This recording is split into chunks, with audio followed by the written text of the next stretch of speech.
நம்ம இன்னைக்கு பார்க்க போற டாபிக் கிளாஸ் 6ல இருக்கக்கூடிய A Bottle of Dew அப்படிங்கிற சம்மரி தான் பார்க்க போறோம். சாப்டர் 1 ஓடது. ஸோ இதுல வர 3 மெயின் கேரக்டர்ஸ் பத்தி பார்த்தலாம். ராமநாதன் தான் இந்த ஸ்டோரியோட ப்ரோட்டகானிஸ்ட் தான் இந்த ஸ்டோரியை மூவ் பண்ணி கொண்டு போறவங்களே இவங்க தான். ஸோ நெக்ஸ்ட் கேரக்டர் வந்து மதுமதி அப்படிங்கிறது ராமநாதனுடைய ஒய்ஃப்.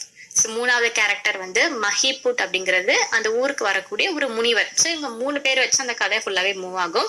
இப்போ நம்ம ஸ்ட்ரெயிட்டா ஸ்டோரிக்குள்ள போயிடலாம். ராமநாதன் வந்து ஒரு ரிச் லேண்ட்லார்டோட பையன் தான். ஸோ ராமநாதனோட அப்பா வந்து ஒரு ரிச் லேண்ட்லார்டு. அவங்க இறக்கும் போது இறந்துடுறாரு. ஸோ இறக்குறதுக்கு முன்னாடி ராமநாதனுக்கு வந்து நிறைய நிலங்களை வந்து கொடுத்துட்டு தான் வந்து போறாரு. ஆனா ராமநாதன் வந்து ஒரு நாள் கூட அந்த நிலங்களை வந்து பாதுகாத்து ஒண்ணுமே வச்சதே கிடையாது, அப்படியே போட்டுட்டாங்களாம். இவர் வந்து ஒரு மூட நம்பிக்கையான ஒரு ஐடியா வந்து வச்சிருக்காரு, ஒரு ஃபைனி ஐடியா வச்சிருக்காரு. என்னன்னா, எந்த ஒரு பொருளையும் கோல்டா மாத்தக்கூடிய ஒரு மேஜிக்கல் போர்ஷன் இருக்கு. மேஜிக்கல் போர்ஷன் அப்படின்றது போர்ஷன்னா ஒரு மருந்து அப்படின்னு அர்த்தம். ஒரு சில பானம்லாம் இருக்கும் இல்லையா, அது மாதிரி. ஸோ அந்த மருந்தை பத்தி தெரிஞ்சுக்கிறதுக்கு இவரோட டைம், இவரோட காசு எல்லாத்தையுமே வந்து செலவு பண்ணிட்டே இருக்காங்களாம். ஸோ அந்த ஊர்ல இருக்கக்கூடிய மக்களுமே இவர் ரொம்ப சீட் பண்ண ஆரம்பிக்கிறாங்க. இல்ல எனக்கு அந்த மருந்தை பத்தி தெரியும் அப்படின்னு சொல்றாங்க. பட் எதுவுமே வந்து இது பண்ண மாட்டாங்க, ஏன்னா அப்படின்ற ஒரு மருந்தே கிடையாது இல்லையா. ரொம்ப சீட் பண்றாங்க, ரொம்ப ஏமாத்த பாக்குறாங்க. அண்ட் ராமநாதனுடைய ஒய்ஃப் மதுமதி வந்து இவங்களோட பண்ற ஆக்டிவிட்டிஸ் எல்லாம் பார்த்து ரொம்ப ஃபீல் பண்றாங்க.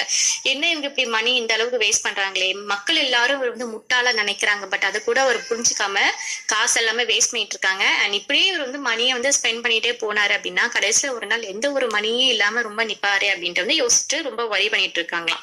ஒரு நாள் ஒரு முனிவர், சேஜ் அப்படின்னா முனிவர் அர்த்தம். ஸோ ஒரு முனிவர் வந்து மஹிபுட் அப்படிங்கிறது, அவர் வந்து அவங்களோட டவுனுக்கு வந்து வராங்க. ஸோ ராமநாதன் போறாரு, அந்த முனிவரோட ஃபாலோவர் வந்து மாறுறாரு. ஸோ ஃபாலோவரா மாறிட்டு அவர்கிட்டயும் இந்த போர்ஷன் பத்தி கேட்கறாங்க, இந்த மருந்தை பத்தி கேட்கறாங்க. அப்போ சேஜ் வந்து சொல்றாரு, நானும் கேள்விப்பட்டிருக்கேன். அண்ட் ஹிமாலயாவுக்கு வந்து நான் டிராவல் பண்ணி போயிருக்கும் போது அந்த மருந்தை எப்படி ரெடி பண்ணும் அப்படின்ட்டு நான் தெரிஞ்சுக்கிட்டேன். ஆனா அது வந்து ரொம்ப ஈஸியெல்லாம் ரெடி பண்ண முடியாது. அந்த மருந்து ரெடி பண்றதுக்கு கொஞ்சம் கஷ்டமேப்பா, நீ பண்ணுவியா அப்படின்னு கேட்கறாங்க.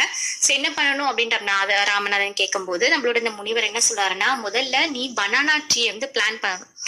அந்த பனானா ட்ரீக்கு நீ உன்னோட கைகளாலே தண்ணீரை வந்து ரெகுலரா வந்து ஊத்தி பாதுகாத்துட்டு வரணும். குளிர்காலத்துல, அதாவது வின்டர் டைம்ல வந்து மார்னிங்ல அந்த இலைகள் மேல எல்லாமே பனித்துளி இருக்கும் இல்லையா, டியூன்னு சொல்லுவாங்க பனித்துளி அப்படின்னா. ஸோ அந்த பனித்துளிகளை நீ என்ன பண்ணணும், கலெக்ட் பண்ணணும். ஒரு பாட்டில்ல கலெக்ட் பண்ணிருக்கோம். எப்போ அந்த பனித்துளி வந்து 5 லிட்டர் வருதோ, ஸோ அந்த 5 லிட்டர் பனித்துளி எடுத்துட்டு நீ என்கிட்ட வா. நான் அதுல ஒரு சில மந்திர வார்த்தைகளை வந்து உச்சரிக்கிறேன். ஸோ உச்சரிச்ச பிறகு அது வந்து ஒரு மேஜிக்கல் இதா மாறிடும், மேஜிக்கல் போர்ஷனா மாறிடும். ஸோ அதை நீ ஒரு டிராப் மேல என்ன ஒரு ஆப்ஜெக்ட் மேல தெளிச்சாலுமே அது கோல்டா மாறிடும் அப்படின்னு சொல்றாங்க. ராமநாதன் வந்து இப்பவும் ஃபீல் பண்றாங்க, என்ன சாமி சொல்றீங்க 5 லிட்டரா? ஸோ அந்த வின்டர் டைமே ஒரு சில மாசங்கள் மட்டும் தான் இருக்கும். ஸோ 5 லிட்டரும்